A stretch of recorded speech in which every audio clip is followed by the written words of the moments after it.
తెలుగు రాష్ట్రాలని ఏడిపించినటువంటి ఒక కేసు ఉంది మ్యామ్. విజయవాడలో అయేషా మీరా అనేటువంటి విద్యార్థి రేప్ అండ్ మర్డర్ కేసు. ఎన్నో ఏళ్లుగా కొనసాగింది ఆ విచారణ. తీరా కీలకమైన సాక్ష్యాలను మాయం చేసింది విజయవాడ కోర్టులోని కొంతమంది ఎంప్లాయీస్.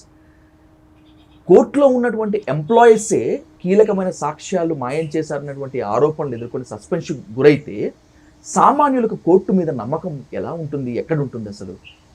మీరు అంటున్నట్లుగానే కరప్షన్ ఎన్ని చోట్ల ఉంటుంది అన్నది జడ్జెస్లోనే కాదు, కింద కోర్టు స్టాఫ్లో ఉన్నా కూడా ఇది ఎంత ఇబ్బందికరము అన్నది.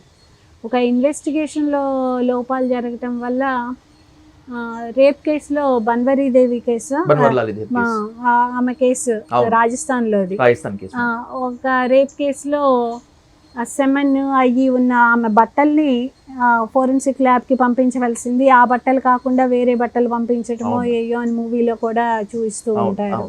అలా ఒక చిన్న పొరపాటు జరిగినా కానీ కేసు మొత్తం తారుమారు అవుతూ ఉంటుంటుంది.